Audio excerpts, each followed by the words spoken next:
സാധാരണ വെക്കുന്നതിൽ നിന്ന് വ്യത്യസ്തമായിട്ട് സോയാ ചങ്ക്സ് കൊണ്ട് നമുക്ക് ചപ്പാത്തിക്കും പൂരിക്കൊക്കെ പറ്റിയ ഒരു കറി ഉണ്ടാക്കാം. അതിനായി സോയാ ചങ്ക്സ് കുറച്ച് വെള്ളം ഒഴിച്ച് ഉപ്പ് ചേർത്ത് ഒന്ന് തിളയ്ക്കാൻ വെക്കാം. തിളച്ചതിന് ശേഷം നമുക്കിത് നന്നായിട്ട് ഞെക്കി പിഴിഞ്ഞ് വേറൊരു പാത്രത്തിലേക്ക് മാറ്റാം. ഇനി ഇതിലേക്ക് കുറച്ച് തൈര്, മുളക് പൊടി, മല്ലിപ്പൊടി, മഞ്ഞൾപ്പൊടി, ഗരം മസാല, ഉപ്പ്, കസ്തൂരി മേത്തി, അത് സ്കിപ്പ് ചെയ്യേണ്ട, ഇവ എല്ലാം ചേർത്ത് നന്നായിട്ട് തിരുമ്മി മാറ്റി വയ്ക്കാം. ഇനി ഒരു പാൻ അടുപ്പത്ത് വെച്ച് എണ്ണ ചൂടായി നമുക്കതിലേക്ക് അത്യാവശ്യം വലുപ്പമുള്ള 2 സവാള ചേർത്ത് കൊടുത്തിട്ടുണ്ട്. അത് ഇച്ചിരി കട്ടിക്ക് അരിഞ്ഞാലും കുഴപ്പമൊന്നുമില്ല. ഇനി അതിലേക്ക് ഇഞ്ചി വെളുത്തുള്ളി ചതച്ചതും പിന്നെ വലിയ ഒരു തക്കാളിയും കൂടെ ചേർത്ത് കൊടുത്ത് ഒന്ന് വഴറ്റിയെടുക്കാം.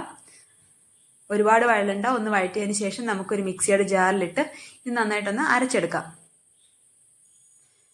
ഇനി നമുക്ക് ഈ അരച്ച് വെച്ചേക്കുന്നതിലേക്ക് മല്ലിപ്പൊടി, മഞ്ഞൾപ്പൊടി, മുളക് പൊടിയും ചേർത്ത് ഇതിനാവശ്യമായ മസാല ചേർത്ത് നമുക്ക് പച്ചമണം മാറുന്ന വരെ വഴറ്റാം.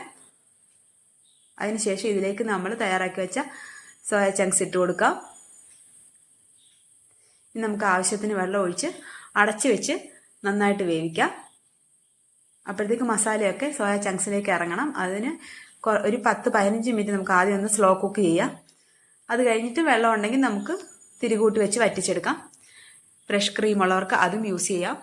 എന്തായാലും ഒന്ന് ട്രൈ ചെയ്ത് നോക്കണം, നല്ലതാണ്.